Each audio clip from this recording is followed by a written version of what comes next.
سڵاو من سۆران سێوکانیم ئەم شەویشیەمەوە خزمەتی بەڕێستان بە یاوەڕی چەند هاوڕێیەکی ئازیز بۆ ئەوەی پێکەوە هەمومان جارێکی تر گەنگەشەی مەسەلەی ڕیفراندۆم بکەین و ئەو پەرسەندنانەی کە تاکو ئەم لەحزەیە ڕۆیان داوە.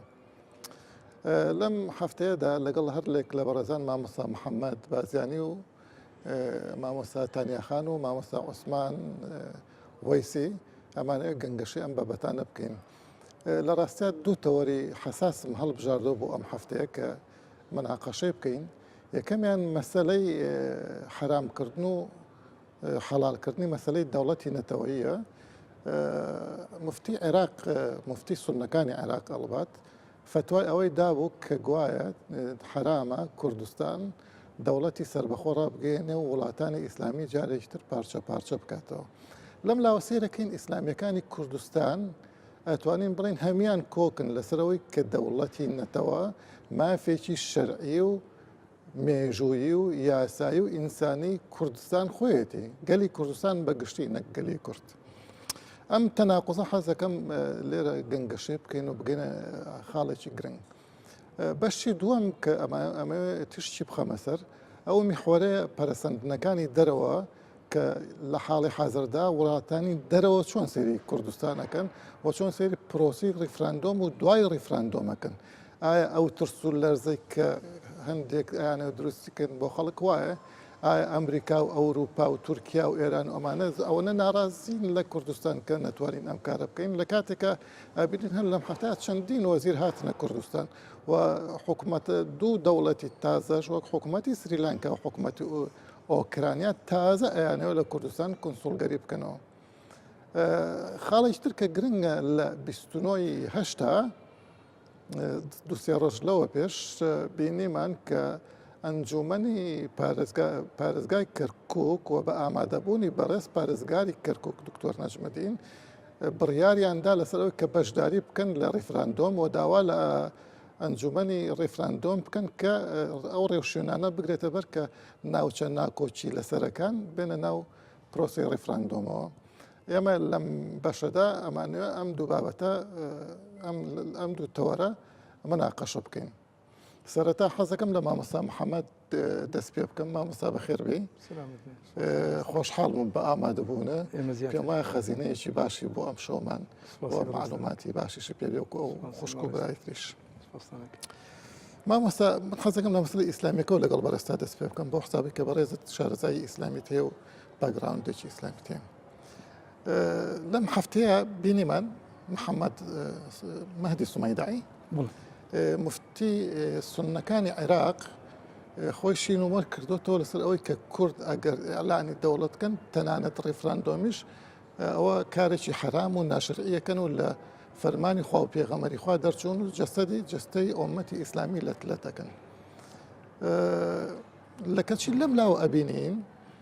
ئیسلامیەکانی کوردستان تەنانەت حیزبەکانیش مەسەن وەک یەکگرتووی ئیسلامی کە زۆر ڕژدە لەسەر مەوزوعەکە و کۆمەڵش پێمان وایە هەر ڕژدە بەڵام تۆزێک گرفتی لە کات و لە شێوازی میکانیزم هەیە نەک لە مەبدەئەکە بە هەمان شێوە بزوتنەوەی ئیسلامی هاوڕایە بە هەمان شێوە زانایانی کوردستان ئەتوانین بڵین ڕێژەیەکی هەرە بەرزیان 95% لەوانێ زیاتریش هاوڕان لەسەر ئەم مەسەلێ. ئەم پارادۆکسە ئەگەر ڕاست بێ ئەم دژ بەیەک بوونە لە بینی عالمێکی عێراقی عەرەبی کە خۆی بە مفتی هەموو عێراق زانێ و جێگرەوەی مەلا عەبدولکەریم مدەڕیسا لەو کە ئەو پایابەرزەی مەلا عەبدولکەریم ئاگادارین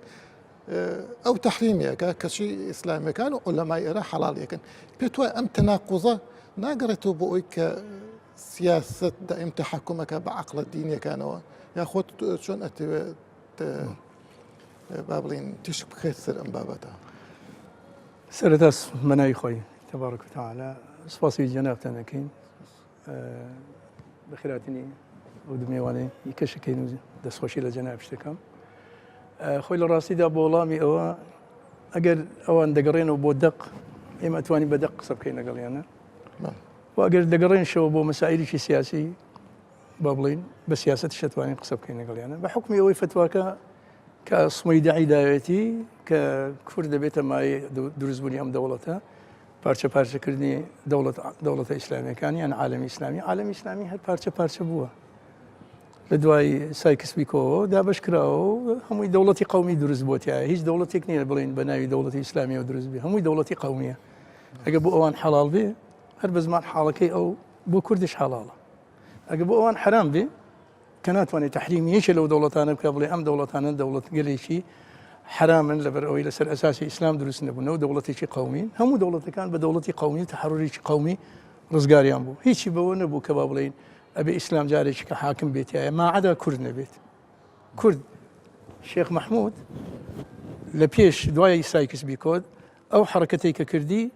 خۆی و شێخ مەحموود و براکەی شێخ لەطیف حیزبێکیان دانا بە ناوی حیزبی ئیسلامی یەک لە هەدەفەکانیان ئەوە بوو کە من لە ماستەرنامەکەشمان کە لە لەندەن مناقەشەکرا ئیشارەتم بۆ کردو یەکەمین حیزبی ئیسلامی کە دروست بێ ئەو ضابطانە دروستیان کرد ئەو جەنرالانە کوردانە دروستیان کرد لەگەڵ شێخ لەطیفی برای شێخ مەحموودا کوڕی شێخ مەحموود کە ناوی حیزبی ئیسلامی بوو یەک لە هەدەفەکانی ئەوە بوو ئەبێ دەوڵەتی دروست بێ لەسەر ئەساسی ئیسلامیش حاکم بێتایە واتە کورد لەوەشا سبقێکی هەیە ئەو کە ئەنوان زوڵم لە کورد دەکەن بەپێی ئاەتە قورئانیەکان بێ مقاوماتی هەر قەوم و هەر دەوڵەتێک چییە ئەردوو ئاو خاچێک ڕوخسار و شکلێک و دەسەڵاتی حکمی تێدا بکە ئاەتە قورئانیەکان بە ئاشکرا ئیشارەت بەوەکە ومن آياته خلق السماوات والأرض واختلاف ألسنتكم وألوانكم إن في ذلك لآيات للعالمين مو بو إنسان زانا كان بلام إنساني جاهل جاروها عالم شبه جاهلة يان أوتا حقيدة يان أوتا ظالمة يان أوتا أو حقي بخوي دا بغير خوينا دا لكاتيكا بيغمبري إسلام دفرمي أو يكبو خود بتخوشا دبي وبراكش تدخل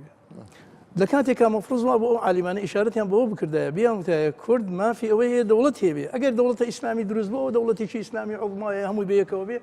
کوردیش یەکێکە لەو دەوڵەتانەوە دەگرێت بۆیە بەدید و بۆچوونی من ئەم فتوایەکی یەک زۆر غەڵەتە و بەعکسشەوە ئەمە ئەو فتوایەیە کە سیاست لە پشتیوەیەتی چونکە ئێمە مەسیری سونەکانمان بینیوە لە عێراق ئەگەر کورد نەبوایە ئەبوایە ئەسڵەن چاکەی کوردی بدایەتەوە ئێستا قەتڵ عام ئەکران و ئێستاش قەتڵ عام ئەکرێن تەنها لەسەر ناسناوەیان عومەرە و عوثمانە و ئەبوو بەکرە کورد توانیتی بەو تەعایشەی کە هەیەی باوشیان بۆ بکاتەوە و پێشتریش لە ساڵەکانی نەوەتەیە کە عینەن باوشی بۆ کردنەوە لە کاتێکا 3 ساڵ بەسەر ئەنفال و کیمیابارانی هەڵەبجە ئەمانەیە هەمووی ڕوویدا بوو بەڵام کورد ئەو سەماحەتەی بوو بەڵام بەداخەوە دەڵێم عەرەبەکان چی ئیسلامیەکانیان بەداخەوە دەڵێم کە ئێمە من زۆر لە سەفرەکانمان دوای لنوتكان كشومة الدروة حتى زوج رواية أنتم يا فخذ من أفخاذ العرب شو بالك إلا بالكاني عرب يشك لو أنا وصالح بن عثيمين بو يشك لو أنا بن باز بو كيمة فينا لاين نوتدوا خدمة إمام الصمد عثمان وقتك وهبري بزلت الإسلامي بو إمام ما مصابة مقصود مليرنا بكورتيكي أويا أم فتوايا سياسية وفتوايا إنساني ترسنوكا أجر أو فتوايا كسيشي كبداية وكو سەرۆکی با بڵین بەرەی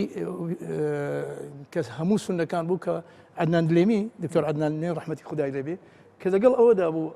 دەوڵەتێکی کوردی دروست بێ و سونەکانیش بەشێک بن لەو دەوڵەتە من مەسئولم لەم قسەیە یەکەم و دەیان شایەدی شەیە کە ئێمە لەو مەجلیسەیە دانیشتین دکتۆر عەدنان دلێمی لە کۆ سمێدعی تەڵەبەی دکتۆر عەدنان دلێمی زۆر باشە مام مەسەبا من پرسیارەکە دیوێکتر بکەم ئیسلامیەکانی کوردستان وەکو بەڕێزت خۆشت ئاگاداری هەموو کۆکن لەسەر ئەوەی کە دەوڵەتی نەتەوەی نەک حەڵاڵە بەڵکو پێویستیشە یەکێ لە پێویستێک پرسیارەکەی من ئەگەر ڕاست بێ با جارێ خۆم یەک تشتی بخەم مەسەر لە کۆنا لە نەوەدەکان و پێشهەشتاکان و ئەوانە با بڵێن ئیسلامیەکانی کوردستانیش کە کەمینە بوون و بە زۆری لە ئیخوانابوون و متەئەسیر بوون بەو کەلتوری ئیخوانیوان و دەوڵەتی وەتەنی وەکو وەثەنی وایە و دەوڵەتی نەتەوەی کوفرە و ئەمانە بەڵام لە ئێستادا تۆ پێت وایە ئەمە مووقفێکی مەبدەئیە یاخود مووقفێکە لەبەر با ناوی نەنێم تەکتیک بالضبط لەبەر ئەوەی کە خەڵک هەمووی داوای ئەماکە ئەویش مەجبورە لەگەڵ ئەو تەوژمەیە بێت یاخود هەر ئیمان و استراتیژە یاخود خوێندنەوەی تازەیە بۆ دەقە دینیەکان بەم شێوەیە سەیری بابەتەکەکەن ئەو دوو مۆزوعی جیاوازە لە ڕاستیە ئەوەی کە من تێگەم خوێندنەوەیکی تازە نیە بۆ دەقەکان ئەوە حاڵەتی یەکەم چونکە کاتێک تۆ ئەڵێ خوێندنەوەیکی تازەیە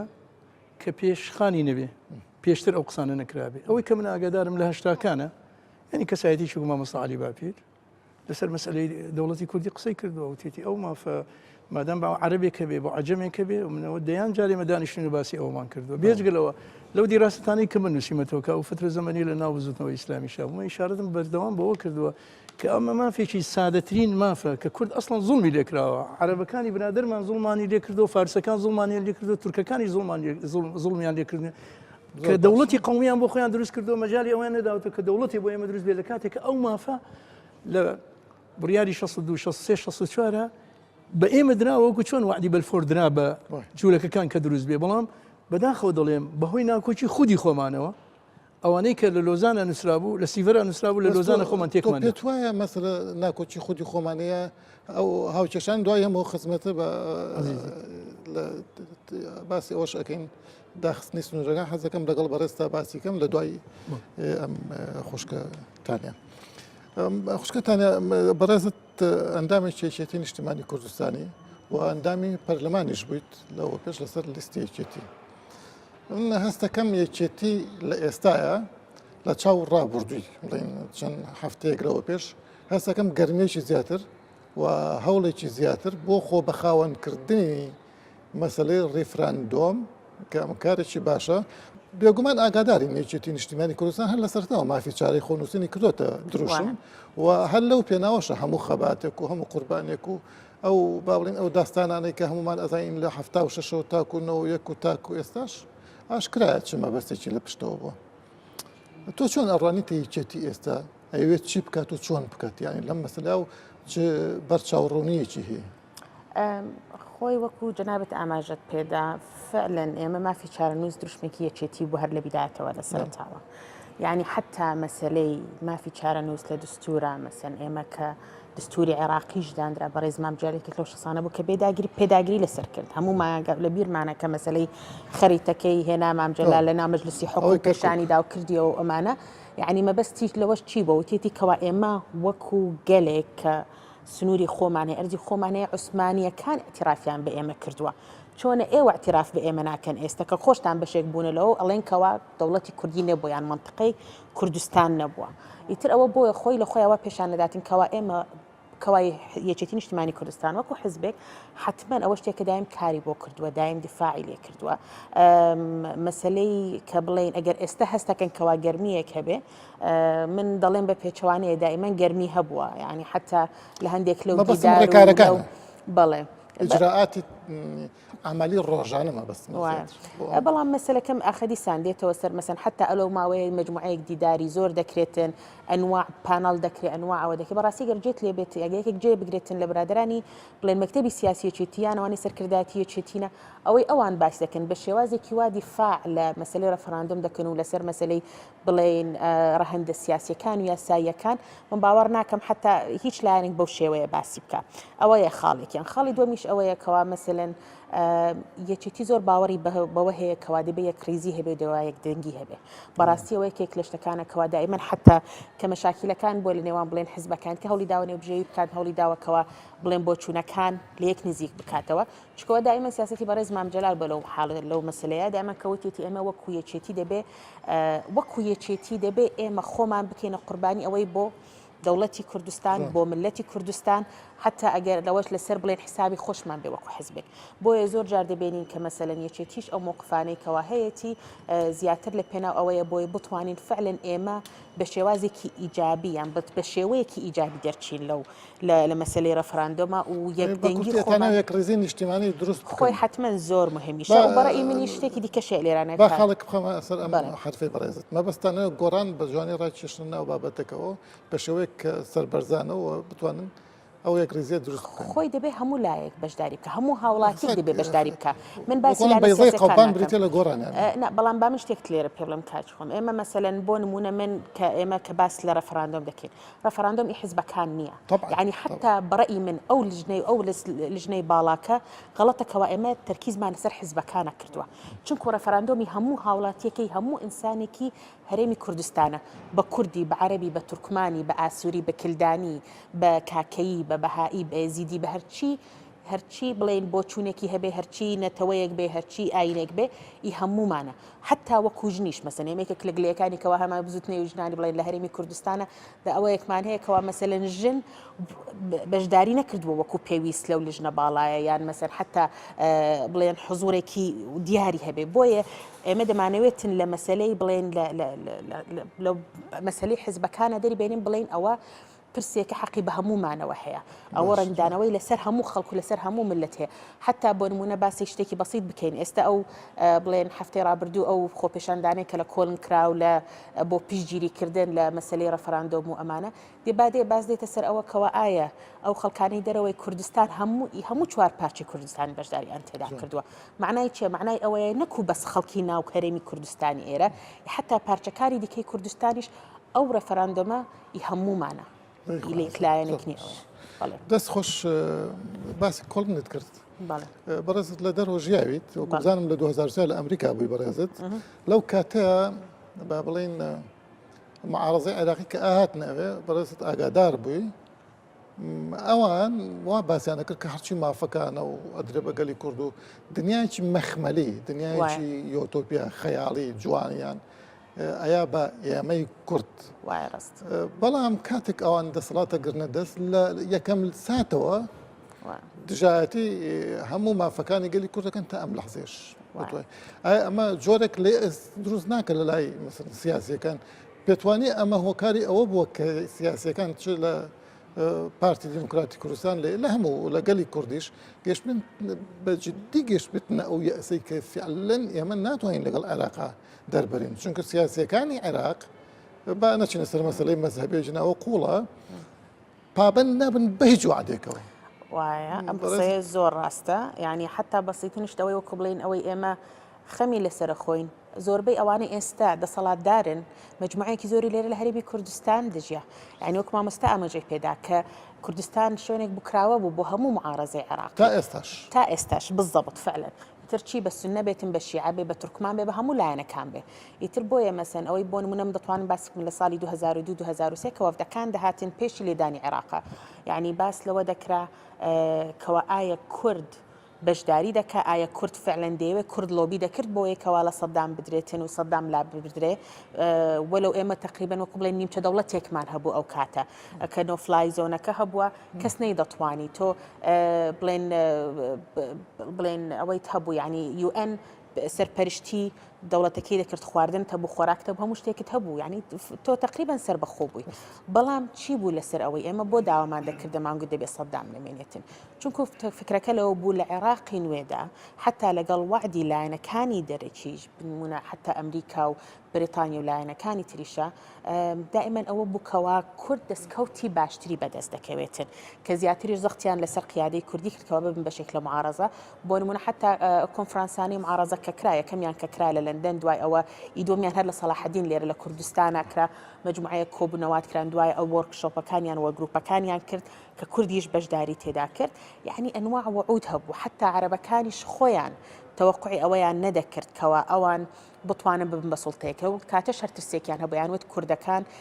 بەهێزترن لە ئێمە بە قووەترن لە ئێمە بالضبط بۆیە ئەو کاتەیە مەسەلەن دەبینی لەوانێت تەنازولاتێکی زۆریان کرد بەڵام بەداخەوە بینیمان ساڵ بە ساڵ لە دوای 2003ەوە تا ئەوان بە قووەتر بوون تا ئەوان بەهێزتر بوون دەبینی وعدەکانیان پاشەکشیان کردووە ئەگەر بەهێزتر بن زۆر خراپترە بن یعنی طبعا واقعك اما واقعك يعني مثلا بسيطين شت اويا ولو من او بو كاك عثمان بجدي لما مساله ياسايه كان كباس للدستور ولا ودا كان باس لودا كان ضليتن اما بيشل دستور ما كردوا بلام خوشيان بيشل دستور كردوا برامبر باما باش تشي محاسبه او عندك تشي بوان ضليتن كوي ودي كان غلطه برامبر بملتي اما ما فكاني اما نادن يعني بداخه وحتى او يبينيش مان او مظاهره ككرا حفتي رابردو عرب كانوا رسمك بداخه ورسمك امام جلاليان او كرد او قصنا نانی برانبر بەتانیان خان هەرچەنەوە هو بزانم کۆمەڵێکی کەم بوون بەڵام من پێم تعبیر لە ناخی ئینسانی ئەو شعورە هەیە لە ناو هەموویان ئەگەر ڕاست بمبورم مام جەلال طبعا ئەوەی کە لە ناو عەرەبا بەژیا بێزانێ عەرەب بە زۆری بە تایبەتی شیعە جەلال تاالبانیان زۆر خۆش ئەویست ڕاستە مەسعود بارزانیان خۆش ناویست چونکە مەسعود بارزانی تۆزە تونتر قسەیە کرد بەڵام مام جەلال ئاشکرا بوو کەچی سێرەکەین لە بەسیترین شتێکی جینائیە کابرا هاتۆ بەرامبەری بە هێنی زانێ بەم شتە بە ئێرهابی زانێ خەری بە خۆی پیاشەوە تەقیلە کردو کوشتوێتی وەی زانێت ئەمە سارەی مفاخەخەیە لەسەر ئەمە باش ئەوەی کردو مام جەلالێک کە ڕەمزی کووردە بەڕاستی بەلانی کەمەوە یەکێکە لەو کاری زمانی کە کورد جۆرێک لە تەبجیل ئەگەر ڕاست بێ لە شکۆمەندی خۆی سێریەکە کاتێک تۆ تاکە نەعلاڵەگریت و تێگری ڕاستیا و برینداردنکردنی تا چێچێتی نییە هەموو تاچێکی کورد کە هەست بۆ بکە کە ئینسانە بەوە بریندارە بێ لە ڕاستیە ئێوەش هەستان بەوە کرد کە زۆر غەڵەتێکی گەورە بوو و پێشوانی ئەو ئەسڵەن تەرەفی بەڵێ زۆر زیاترەکە ئەوانەی کە حتا متەڕەدید بوون کە بڵێن بەڵێ بۆ سەر بەخۆی ئێستاڵن جا ئێمە لە بەسیترین شتە ئاوا لە ڕەمزەکەمان بکەن سبینی هەموو مقەدەساتمان پێشێ لەگەن و بەخاڵشانانە ناخۆی فعلا يعني ئەوەی مەسلەی هەموو مقدساتی کوردیان بەداخەوە خستۆتە ژێر پێ يعني حتا مەسەلەن ئێمە کە باس لە دستورێکێک لە مقدساتی دەوڵەیە نەکو بەسی کورد بێتن بەڵام ئێمە متمانەمان بەو دستورە هەبووکەوە بە حساب جێبەجێ بکرێتن بەڵام کە ئەوەیان پێشەڵ کرد ئەو یاساکانی دستوریان پێشەڵ کرد یاساکانی پێشەڵ کرد معناوە هیچ مقدساتێکیان لا نییە معناوە مەسەلەکە مەساڵحی خۆیانە زۆر بەداخەوە ینی ماوەیەک پێش ئێستا عینەن دواوی کە مامجەلا لەوەی تۆ باس دەکەی دەڵێ شیعەکان مامجێ خۆش سونەکان زیاتر لە کوردەکەش مامجێیان خۆش چکو دائما هەستیان دەکرد کە ئەو دیفاع لە هەموو نەتەوەکان دەکاتن دیفاع لە هەموو بڵێن زەعیفەکان دەکات لە دەوڵەتدا بەڵام کە ئەوەی بینیمان کە خۆشم لە بەغدا بوومە دەتوانم 100% گەرانتی بدەمێ ئەگەر هەرچی شتێک شیعە و سونە قەت متفق نەبوون لەسەری بەڵام کە دێتە سەر دژایەتی کورد دائما متفق بوون لەسەر ئەو خاڵە بە کاک عوسمان مامۆستا عوسمان بوو ڕاوزان زۆر ڕێمان کردین لەسەر تەوەری دەرەوە حەزەکەم لەگەڵ بەڕێزت قسە بکەم ئەم لەم ماوەیەدا سێ چوار شتی سەرنجڕاکێ شڕیە یەکەم بابێنە سەر شتەکە شعبیەکانی خۆمان لەک بڵین کەرنەڤاڵەکەی کۆڵنمان بینی کە بە دەیان هزار کەس ئامادە بوون بزەبت نازان من ئامارێک بەڕێزت باشتر لەوانێ ئاگاداربی باشە زیاتر لە 25,000 ئەمە یەک طبعا ئەمانەی کە لێوە بوون هەموو کوردستانی باشوور نەبوون لەوانێ زۆربەی زۆریان کوردستانی خۆراوا بوون خۆرهەڵات بوون باکوور بوون و خەڵکانی ئازادی خواز بوون غێری کوردیش پێ دەچێت ئەمە یەک دوو هەر لەم هەفتەیە ئەمە بەش لە دەرەوە بەشی کوردێکی ینی بڵین دیاسپۆرای کورد دوو لەم هەفتەیە یاخود لە بڵین لەم ماوەیەدا 5-6 ڕۆژ لەوە پێش وەزیری خارجی و بەرگری فەڕەنسا هاتن و بە ئاشکراڵن ئێمە بەلا هەموو حاڵەتێکە دیفاع لە کوورد دەکەین یاخود یارمەتی کوردێن سێ هەر لەم هەفتەیە لەم ماوەیەدا بینیمان کە دەوڵەتی ئۆکرانیا و دەوڵەت سریلانکا داواکەن کە قۆنسوڵخانە لە کوردستان بکەنەوە پێت وایە ئەمە لە ئێستا ئەوە نییە کە کوردستان بەرەو جۆرێک لە ئەترافێکی ڕسمی ئەچێ ئەگەر بڵین ناڕسمی ئەچێ ئەگەر بەڕسمیش ئەترافی پێ نەکرابێ بەوەی کە فعلەن کوردستان ئەبێتە دەوڵەت زۆر سپاس بۆ بەڕێزت کاک زۆران خۆشحاڵم لە خزمەت کاکتۆر و خاتوتانیا لەو بەرنامە پیرۆزەدا بەشدارین لە ڕاستیدا دەوڵەت و هەروەکو لە ئەرستۆ گوتراوە تا ئێستا لە تەتەوری تەبیعەتی ئەشیایە و لە زەروراتی ژیانی ئینسانە چکە سیاسەت ئەگەر بەمانە سادەکەی خێری گشتی بێ ئەو گوت پەبلیکە بێ ئەمە لە ناو دەوڵە مەدینەدا دەکرێت لە ناو مؤسسادا دەکرێت کەواتە ئینسان کە کاینێکی ئیجتیماعیە و کاینێکی سیاسیە بەرژەوەندەکانی پێویستە لە چوارچێوەی مؤسسات و لە چارچێوەی سیاست و لە چارچێوەی دەسەڵاتدا ڕێبخرێت لە دەرەوەی ئەمە ئینسان ممکن نییە بتوانێت مێژوو بە هەزاران ساڵ ئیسپاتی کردووە بتوانێت مافەکانی ئازادەکانی بەرجەستە بکە لەو ڕۆژەوە قانونی دەولی لە 1648ەوە کە هاتۆتە ئاراوە بۆ یەکەم جار کۆمەڵگەی نێودەوڵەتی دروست بووە ئەم چەمکی مافی چارەنووس و چەمکی نەتەوەی لێکداوە بۆی کە بۆ ئەوەی ئیستیقرار و ئەمنی داخلی و دەولی هەبێ بۆ ئەوەی پەیوەندیەکان بۆ پەرەپێدان و بۆ پێشکەوتن و بۆ گەشە پێدان بن پێویستە هەموو گەل و نەتەوەکان یەکسانی تاک هەبێ و یەکسانی گەلان هەبێ و یەکسانی سەروەری نێوان دەوڵەتان هەبێ بۆ ئەوی بتوانرێ ئەو ئامانجە سەرەکیەی کام و ڕێکخرا و کۆڕ و کۆمەڵە نێودەوڵەتەکان کۆمەڵی گەلان و نەتەوەیەکەوەکانی لەسەر دامەزراوە بەرجەستە بووە ئەوەیە کە ئاشتی و ئاسایشی نێودەوڵەتی هەبێ تا خۆشگوزەرانی و ئاشتەوایی و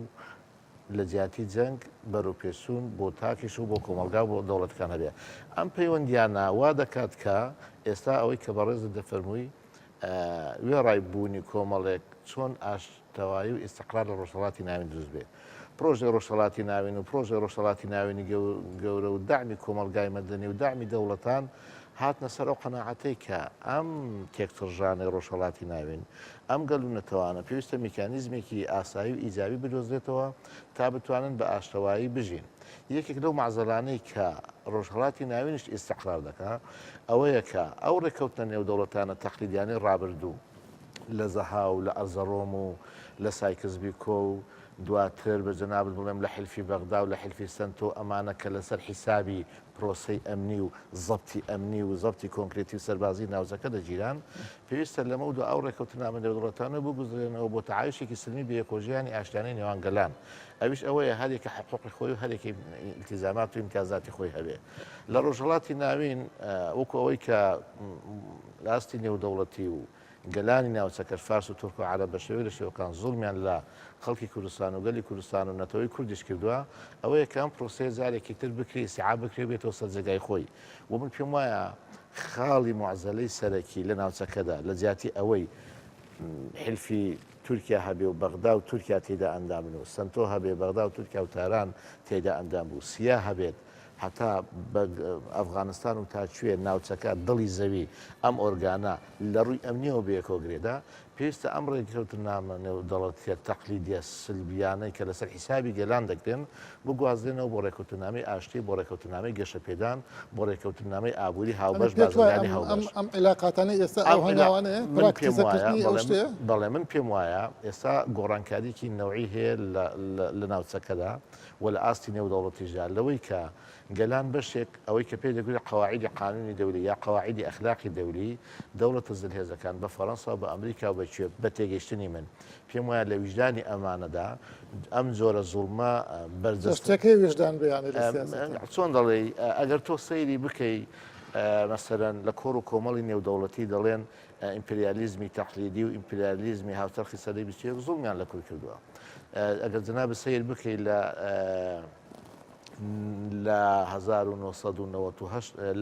1970ەوە مەشروعی ئەمریکی هەیە تەقدیمی کۆنگرێز دەکرێت و لە 93 کۆنگرێز اعترافی پێدەکا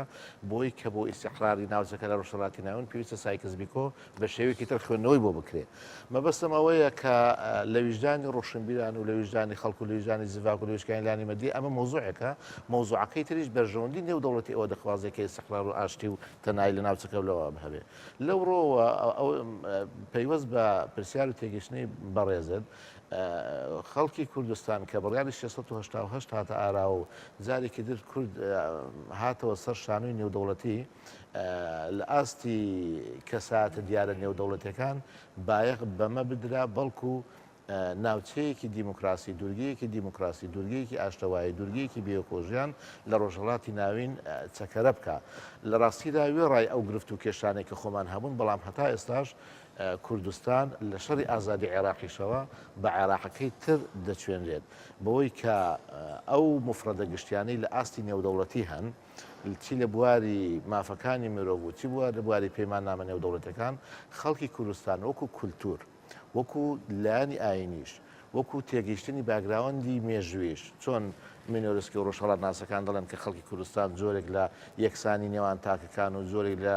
بێکۆژیانی نێوان ئاینەکان لەو ناوچەدا هەیە تۆ لە مێژوودا نابینی سەربڕینی بەنەوەیەک گریمان لە نێوان کورد دەستی دین بە دەستی دینێکرابێ بۆیە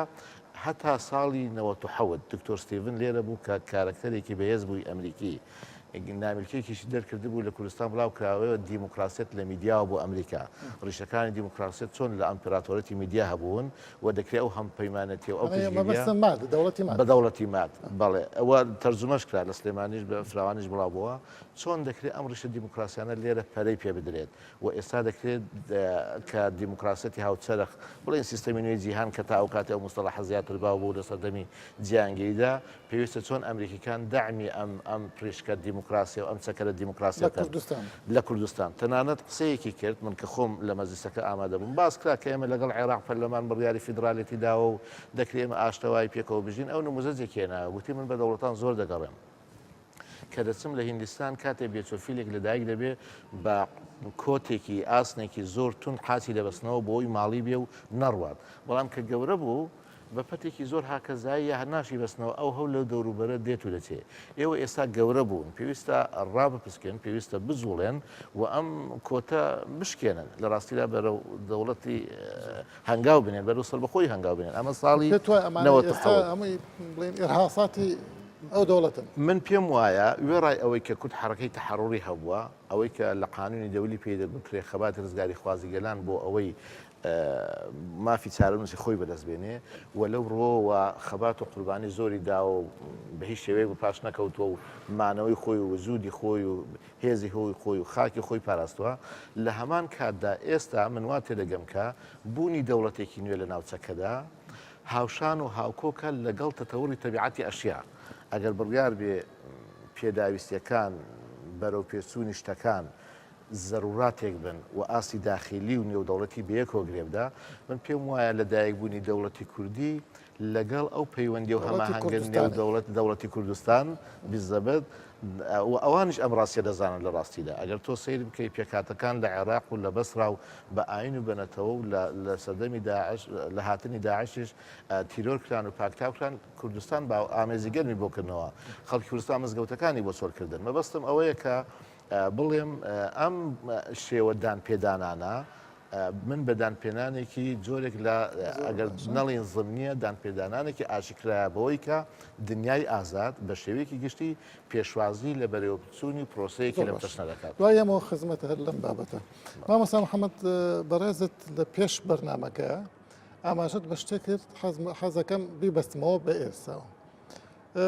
هەمیشە ئەم قسەی حسارە خرت سەر کوردستان و کوردستان ئەمرێ لە برسا و دەوڵەتێکی داخرا و لەسەر بەحر نییە و ئەم ئیلا ئاخری ئەم قسانە زۆرە بیستی. بەس بەڕێزت من خۆم پێم وایە کوردستان بەلایانی کەمە و قورجی عێراقە بۆ تورکیا. یعنی زۆربەی شتەکانی عێراقیش هەموو عێراق نەک کوردستان لە تورکیاوە هەیە. ئەگەر کوردستان سنووری دابخرێکن یعنی عێراقش سنووری داخرێ. ئەمە بێجگەلەوەی کە ملیارەها دۆلار تورکیا خۆی زەرەکە بەڕێز لەمانە ئاگاداری بە هەمان شەوە ئێران هەرچەند قورجی ئێران بۆ عێراق کوردستان نییە بەڵام بەشێکی زۆری کوردستانە. بەڕێزت وا بزانم لەم بارەوە لەم ڕۆژانە لە تورکیا بووی کۆبوونەوەی شتێک کە بوو نازانم حەزەکەم تشتێک بخەیتە سەر ئەوە چونکە ئەمە وەکو دیکۆمنتێک وایە نەک تەحلیل ئێمە زۆرتر تەحلیل دەکەین بەڕێزت ئەمەی باست کرد زانیاریە یعنی دیکۆمنتە. من پێوا بوو مامۆستاوەکو بەڕێستان زیاتر محاوەری من دەکات ببوورە ڕخسەت هەبێ یەک دێر ئیزافە بکەم هەر بۆیە کاتێک پرسی ڕیفراندۆمی کوردستان چۆ مەجلیس ئەمن لە مانگی شەشی ئەمساڵ هەفتەی شەش دەبینی هەر پازدە دەوڵەتەکە هیچیان ڤیتۆیەکی سلبیان بەرامبەر بەکار نێنا کە راپۆرتەکە ئێستا لەسەر سایتی نەتەوە یەکگرتوەکان هەیە 16 لاپەڕەیە دەبینی شێوەی نەرێ یان سلبی نەبوو تەنانەت دەوڵەتی عێراق بۆ خۆشی بەو شێوەیە ڤیتۆیە وتەی بەجێ نەهێشتووە. ئەمە لەلایەک دوو وەفدا ئەمریکی و فەڕەنسیەکان کە جەنابەت ئاماژەیان پێکرد کاتنە کوردستان لە ڕاستیدا ئاستێکی زۆر باشی دڵنەوایی بوو و بەڕێز دەزانی میدیانی و دەوڵەتی لە ئاستێکی یەکجار زۆر پشتگیری دەکات. ئەگەر ئەمڕۆ گریمان سایتێکی ئەمریکی بە نەوعێک ئاراستەیەک بنووسێ سایتەکەی تر جەخت دەکاتەوە کە دەوڵەتی ئەمریکا پشتگیری بۆیە لە بوعدە نێودەوڵەتەکەیدا کورد ئێستا سازندەیەکی زۆر ئیجابی بوو لە مامۆستا بە تەفسیل ئەمە بۆ دوای ئەم پرسیارە بابەتەکە مامۆستا فەرموو ببوورە. قوربان بەنسبەتی ئەوەی ئەو تیوتیەی کە ئەوترێت حەسارێک ئەخرێتە کوردستان سنوورێکی داخراوی تێدا دروستە بێگەر ئەعلانی و دەوڵەتە بکە زۆر جار تەشبیهەکەن بە سوودانی جەنوبی کە خۆی خنکاندووە قەناعەتم نییە تەبعاً بەوە و من دوکیومنتشمەیە بۆ ئەو بابەتە و کە جەنابی ئاماژەت پێ کرد 15 حەوت من لە تورکیا بووم ماوەیەک کەم هاتوومەتەوە لێ بحكم علاقة في ونديم لقل أو حزبي داد وقشة قديمة هي أمرونية لأنه تكانوية سردمي ومصنج مدينة أربقانو دور نزيك مشهورة في أكن أو رودواني كالرؤى داليرة وكشون لأن السياسة كان كردستانيش برسيارة كان بحكم يوي سنتريش دراساتي شنبو هذا مبني لسر داتا قصة كان ونية من بعواطف قسنات وانا بكم إشارة بوكرا كحزيان بدانش نيابو جاوی تووز کە یەک لە گەنجەکانە کە ئێستا طبعاً زۆربەی زۆری مستەشارەکانی با بڵێن سەرۆکۆزیران تەنانەت حتا سەرۆک کۆمار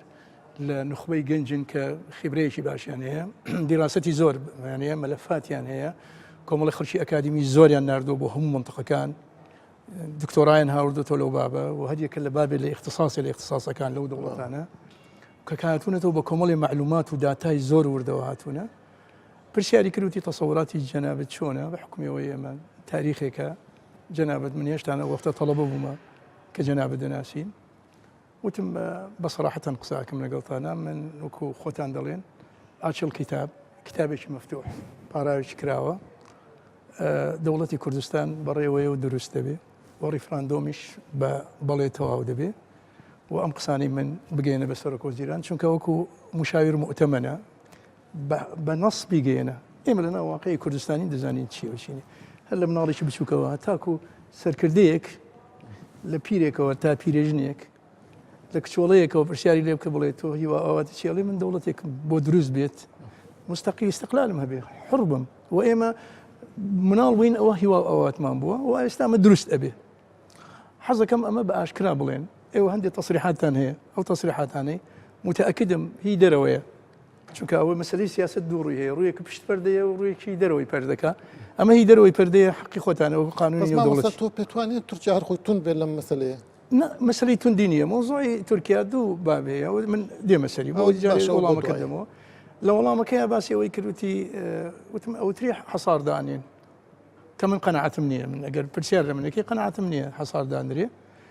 وکە قەتەر حەسارداندانە لەسەری وتی نەخێر ئەو مەسەلەی حەسار و ما حەسار ئەو ڕۆژان و ڕۆیشت خۆمە سەردەمی سەفەر بەلک نییە مستەشاری ئەردۆغانە مستەشاری سەرۆک وەزیرانە هەموو ڕۆژەڵاتی یڵدرم هەموو ڕۆژەڵاتی ناوین کە گەنجێکە و کوردێکشە بالمناسبە ئەوە نییە کە با بڵێن ئەم کابرایە کە کوردەوە ئەم تەسریحادا لەبەر خاتری چاوی کاڵی من یانەوە تا من بە عەواتف قسە بکەم وتم من ئەمە وەکو دیراست گەیشتومە تەنێت لە ساڵەکانی 99 ئەمە دیراستمان نووسیوە فكرة تفتيت العراق بين الوهم والحقيقة وموقع الكردي من هذا التفتيت بیرۆکەی پارچەکردنی عێراق و ڕۆڵی کورد لەو پارچەکردنەوە تەکوینی دەوڵەتی کوردی و ئیستراتیژیەتی ئەمریکی تازە و معالم تەکوین الدولة الكردية و استراتیژیە و دراستانە هەموو ئەوە گەیشتۆ پێتانە و خوێندوتانەتەوە و تەسریحاتی ئۆزاڵ و ئەمسالی ئەوان و هەموو ئەو نانیتایە کە کورد دەبێ بەلەو دەوڵەت چۆن مامەڵاکەن ینی بەس کوردی باشوور مەبەستە وڵی کوردی باشوور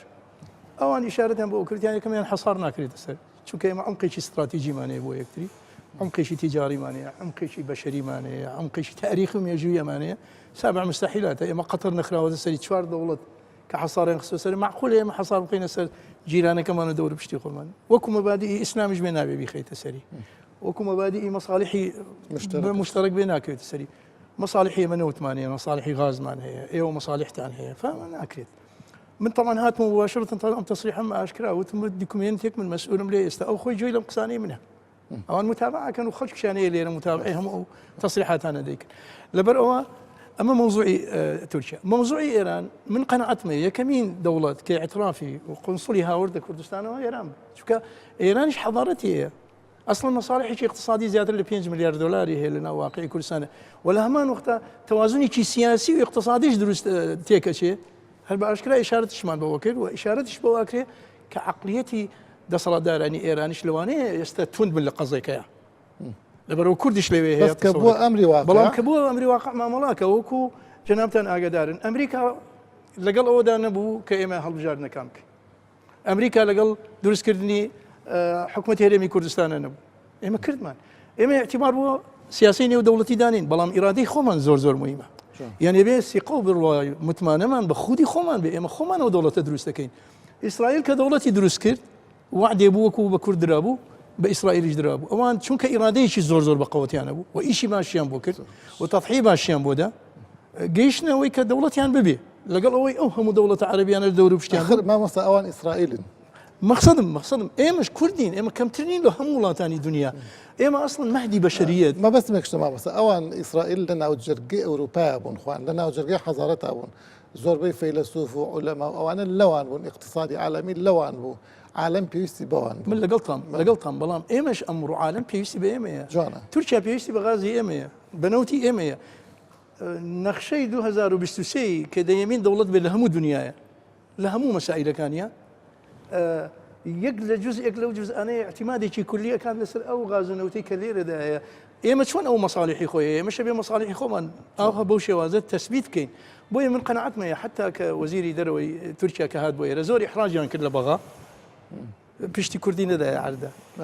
بس حرباسي ويكر كمن ميانة جيرية كين شتيك كين راسته أبي وكو وزيري شي خارجي بوله من لواني لقى ريفراندوم أنا وقصانا وقصي دروي إعلامه شو كان دائما الميديا كان شتيكي بسيط بلام بيشتي كواليس بيشتي فرد كان حقائقي شي كهيا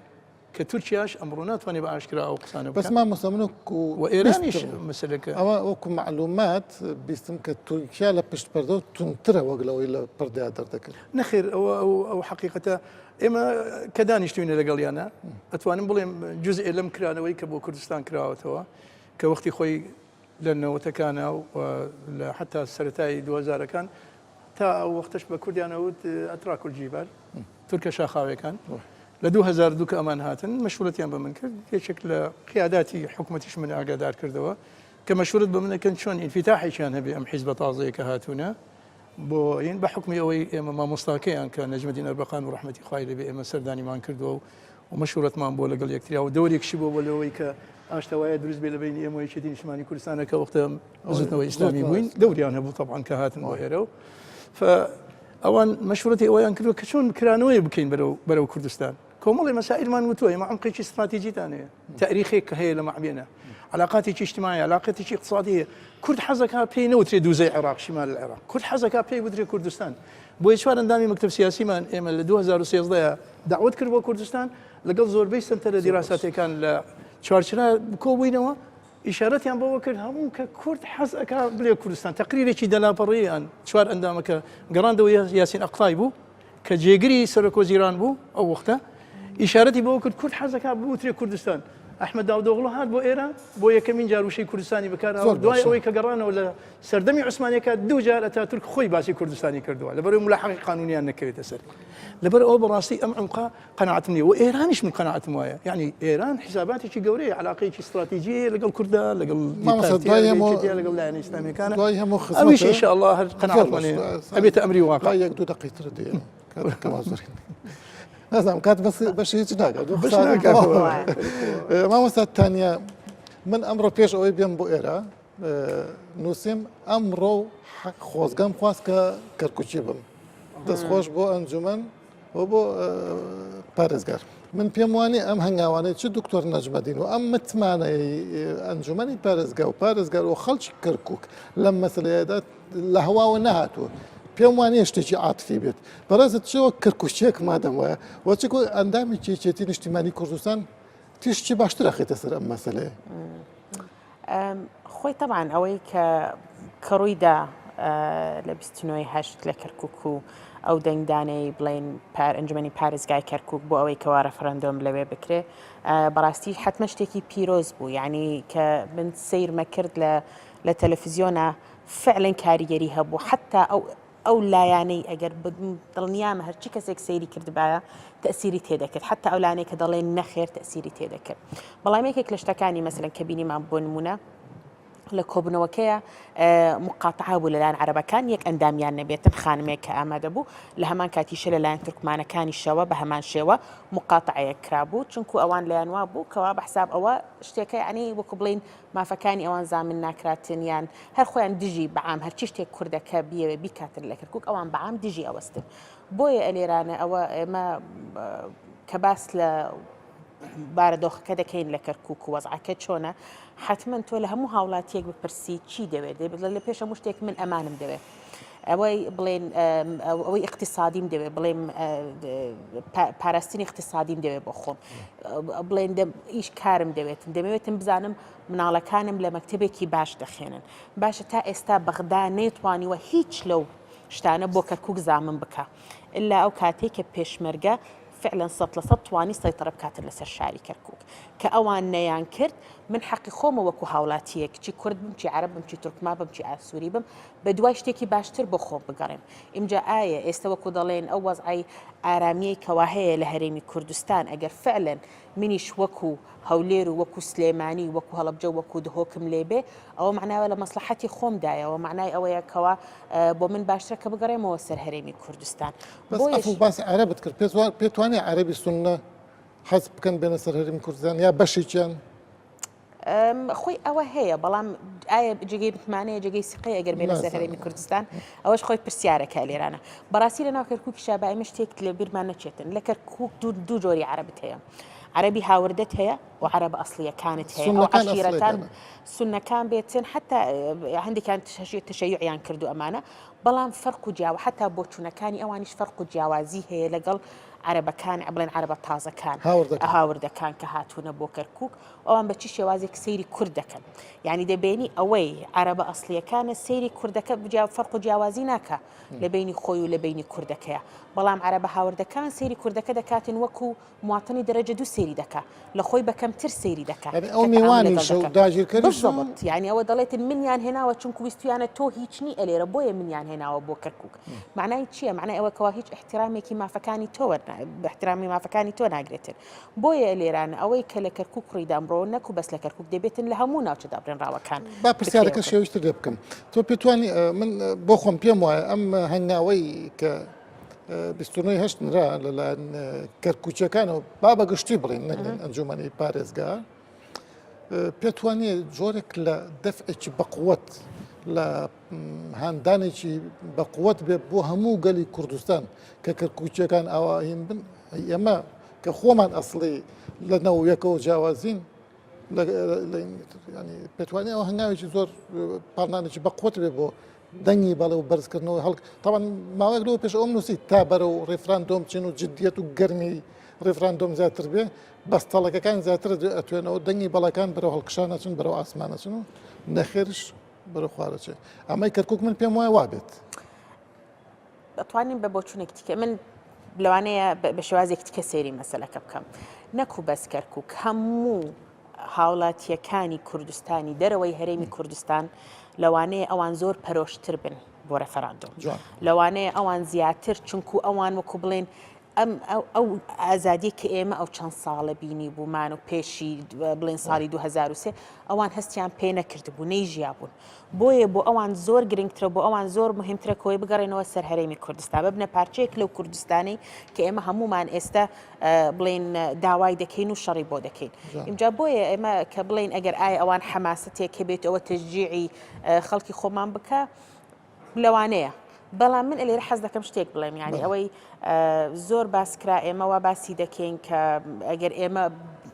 کوردستانێکی سربەخۆ دوای سەرکەوتنە ڕەفرەندەمەکە کوردستانێکی سربەخۆ دەبێتە واقع حاڵێک و قبول دەکرێت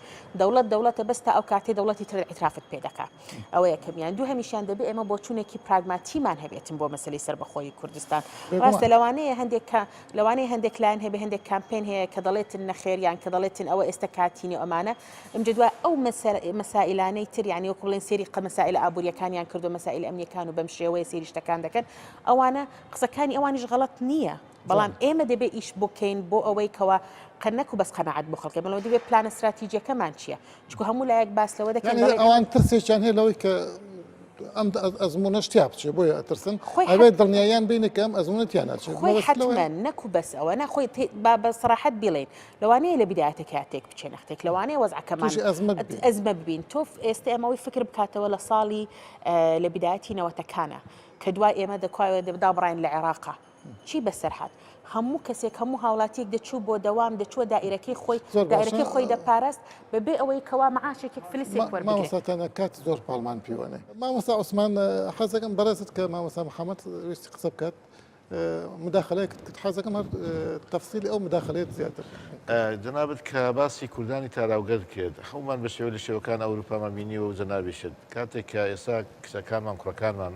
لە قوتابخانەن باسی کوردی پێ دەکەن دەڵێن چۆن بیناسیێنین کە ئێمە کوردین بۆیە کوردستانیانی تاراوگەشت بە شێوەیەکی گشتی کوردی دیاسپۆرا بە شێوەیەکی گشتی زۆر بە حەماسەتەوە لەبەرەوەی ئەوان کە لەوێ لە ناو دەوڵەتدا دەژین بوونی ناسنامەیەک و بوونی شوورایەکی لەم چەشنە زۆر باش تێدەگەن ڕاستە من دەزانم بە حکمی ئینتەرنێت و سوۆسیال میدیا پانتایەکی فراوانیش هەیە کە لەوانە ئیشکالێتیان لەگەڵ حکومڕان لەگەڵ حیزبێک لەگەڵ کەس لەگەڵ ناو هەبێ بەڵام لە ڕاستیدا عمقێکی یەکزار بەهێز هەیە لەوەی کە دەزانن جگە لە دەوڵەت بوون جگە لەوەی ئیرادی کوردستانیان لە ناو دەوڵەتدا بەردەستە بێ هیچ شوورایەکی تر نیە هیچ ناسنامەیەکی تر لە ئێستا بۆ ئایندا بۆ ئەوەی کە ئەگەر بەرگار بێت دەوڵەت دەیان نەزەریە جۆر بە جۆری لەسەر هەبێت کە چۆن دروست دەبێ دوجار بۆ کوردستان ئەم خەسڵەتە و ئەم وێنەیە و ئەم تیۆرە گەنجاوە کە حەدەسێکی تاریخی لە لەحزەیەکی تاریخی هاتوۆتە پێشێ کوردستان چۆن دەبێت ئەم لەحزە تاریخی ئیستقلالکە وەکو چۆن کۆمەڵی دەرفەتی مێژووی هەیە دەڵێن بەداخەوە لە دەستمان چوو خۆی ڕاستە کیسنجەر لە دیراساتی ساڵی ৯ دەڵێ بارزانی نەمر بە ڕێکەوتن نامەی هەفتا دەویست بناغی دەوڵەتێک دا بمەزرێنێ یان کە سەیری دیکۆمنتی مێژووی ساڵی 36 کە یەکەم دیکۆمنتی مێژووی دەڵێت دەوڵەتی فیدرالی کوردستان بڵێن ئەوەی کە پارتی دیموکراتی کوردستانی لەسەر دامەزراوە بۆیە هەموو حیزبە سیاسیەکان من وا تێرەگەم و ئۆباڵی مێژووی کوردستان هەومان ئەو ڕاستێمان بۆ دەردەخەکە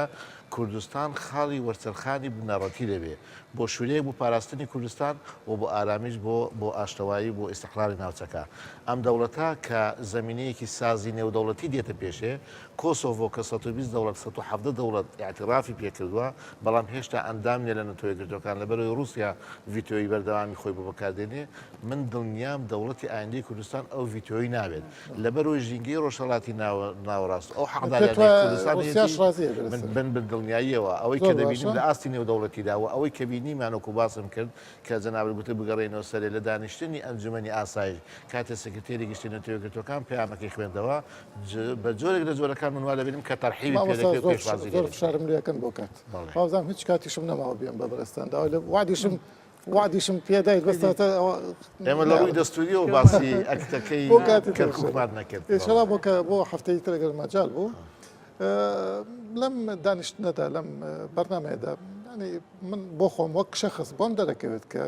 تەفاعول وە گەشتبینی بەرەوسەرەچێ ئەم گەشتبینی کە لەم بەرنامەیە بینیم لە ڕاستە لە کەسانێکی سادەی سەرجادە و عاتفی و نەبوو هەمویان دیسان وەک ئەکادیمین ئەندامی پەرلەمان و هەمویان ئەزمموی گەورەی ژیانیان هەیە و ئەو مەرحەلانیان تێپەڕاندەوە بە شێوەیەکی ئەکادیمیانە ئەم مەسەلانە باسەکرێ من لێرە ئەوم بۆ دەرکەوێت کە ڕێفراندۆم کارێکی خەلاقی کووردە کە تا ئێستا پێم وانەیە هەنگاوێکی وا گەورە لەلایەن کوردەوەدا بێت مەگەر ئەو شۆڕشانەی کە لە چەند کەسێکەوە دەستی پێکردووە بەڵام ئێستا ئێمە گەیشتونتە ئەو ترۆپکی کە پێویستە هەموو ئەو خوێن و ئەو بەرهەمی ئەو خوێن و ئەو فرمێسک و ئەو دایکە ڕەشانە بچینەوە بکەینە با بڵین خەڵاتێک بۆ نەوەکانی داهاتوومان ئەگەر خۆشمان لەوانەیە لە بەو شێوەیە لە بەرەکەی نەخۆین کە خۆمان ئاوا تێخوازیین بەڵام هەر بینینی ئەو گوڵی کە گەشاکە لە ڕاستیا بۆ خۆی دڵخۆشیەکە ئەمەلێکە کە هەستەکەین ئێمە شتێکمان کردەوە نەوەکانی داهاتوو ڕەحمەتمان بۆ ئەنێرن نەکو نەفرەتمان لێ بکەن کە هیچمان بۆ نێرەکەن.